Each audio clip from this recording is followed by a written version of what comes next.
looking way down the line. Let's just focus on Sunday. Immediate, what's in front of us. Should the Cowboys be on upset alert here, Stephen A? I'm not. I don't think so. I saw Carolina come back against Miami last week, but that's Miami, and that was a 17-0 deficit. If that's the Dallas Cowboys, they're putting up 40. The one thing that we can say about the Cowboys offense is that it's prolific. Dak Prescott is having an MVP caliber season. I think that he's one of the top candidates for league MVP honors, which we had to educate D.O. about yesterday, RC. And I think that, even though C.D. Lamb has been out, with Pickens and those boys stepping up and handling their business, I think that you can expect to see the Cowboys put up numbers. It's not to say that it's not going to be a good game. It's not to say that Carolina is not going to be able to score on Dallas. I just don't think that defense is going to be able to stop Dallas's offense, and that's why I feel the way that I feel. Yeah, but I think they're still on upset alert. I know you look at this Dallas Cowboys offense, and they are extremely explosive, and I think you sort of compartmentalize last week and make that what this entire season has been for this team. That was not a microcosm of who Dallas was. Dallas hasn't played defense that way the entire season. Did we forget that Caleb Williams almost had a perfect day? That Caleb Williams' jersey looked exactly like it looked when he walked off the field as it did when he walked on to the field? And did you not hear Rico Dotto say they better bring their pads? That dude rushed for over 200 yards last week. And Bryce Young, in different occasions, you go back to early on in the season against Arizona with a great comeback there. He continued to fight last week against Miami. This is a team that, I will say this, you got to get the right Carolina. You got to get the right Bryce Young. But this is a team that's continued to fight under Dave Canales, a team that played physically last week on offense and found a way to win against Miami. Dallas can't just walk in there and expect to win because they aren't that high caliber of a defense at this point. Well, I'll echo this.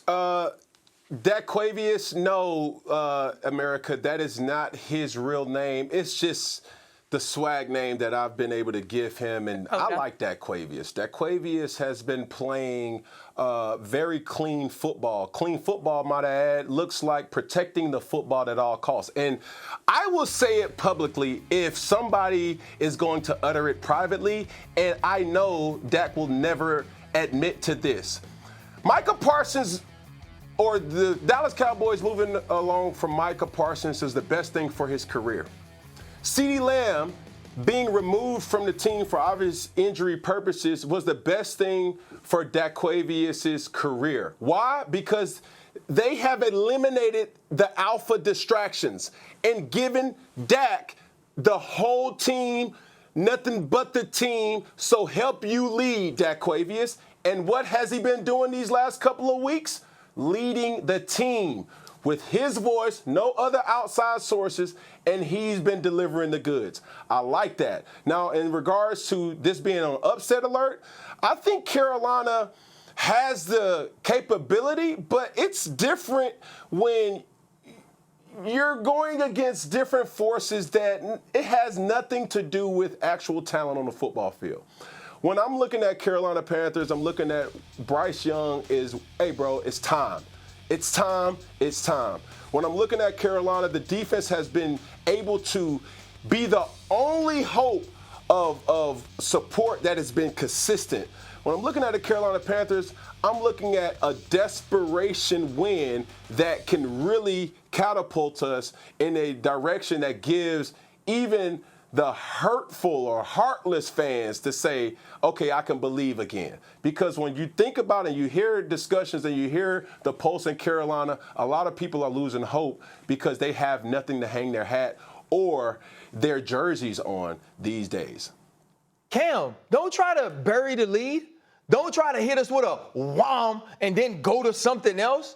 Basically, you just said that Dak is getting to be this Dak because you took alpha males out of the room. To me, that's diminishing his leadership. That's diminishing what we've seen from him in his play. And I know Stephen A. is going to jump on here and be like, well, Dak doesn't play well in the playoffs, and he hasn't done this. But we're talking about the regular season. We're talking about the thing that earned him $60 million a year. We're talking about a dude that finished second in MVP voting 2 years ago. And that was after early on in the season having a terrible game against the San Francisco 49ers and riding that ship. Dak Prescott, I'm just talking about the person, is a grown-ass man. The way he handles any distractions in Dallas, the way he steps up in front of the mic when he wins, when he loses.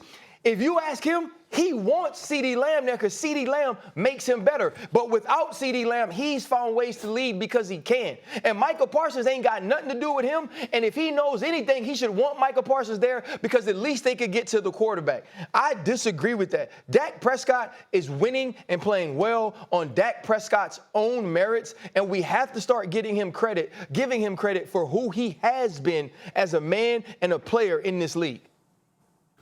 We haven't given Dak Prescott credit in the regular season. You haven't? Yes, I have. Yes, I have in the regular season. Yes, I said regular season. Yes, I have. Yes, I have. Yes, I have. All right? And by the way, he always says the right thing. All I've ever said about his composure and his verbiage during press conferences, I say you really don't need to talk to him because since he came into the league, the same thing he said then is the same thing he said now. If it's your team, it's your team. Because you know you're going to need a defense. You know you're going to need that brother to get to the quarterback, all right?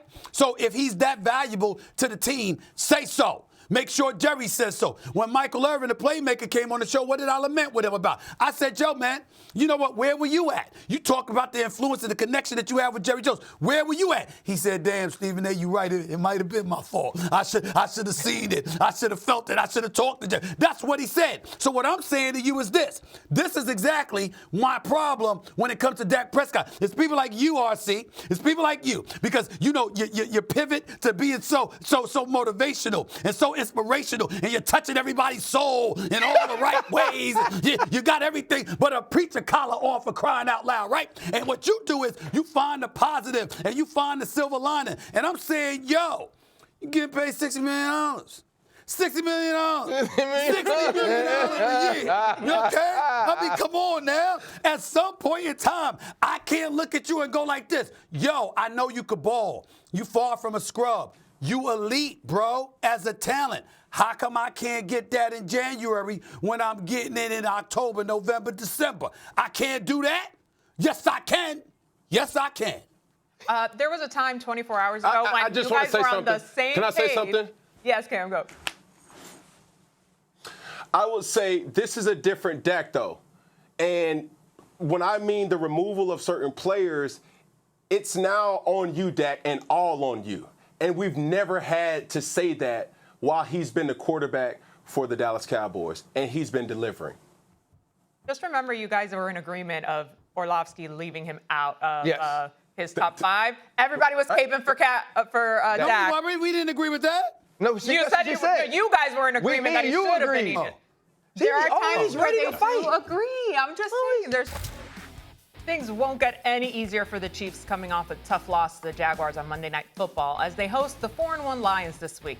The good news for KC, Patrick Mahomes is 20-5 in his career following a regular season loss. RC, we were asking this question before we headed to Jacksonville for Monday Night Football.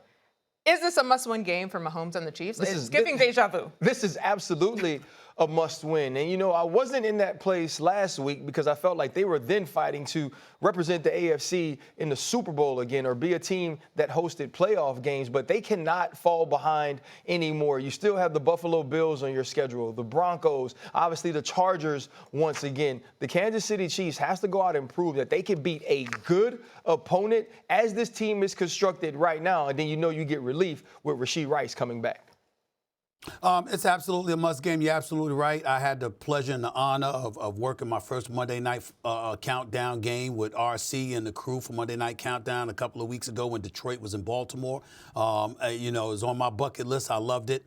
And I saw the Detroit Lions make liars out of all of us because of the way they handled Baltimore. And then I'm looking at Kansas City right now. You had 109 yards off of 13 penalties, 109 yards in penalties over 13 penalties calls against you. You can't run the football. Plus, Patrick Mahomes threw a pick six. Yo, man, they got to win this game. They're just not looking good. 12-0 in one-score games last year, 0-3 this year. They got to get it together, and Detroit ain't going to give anything to them because Detroit is for real.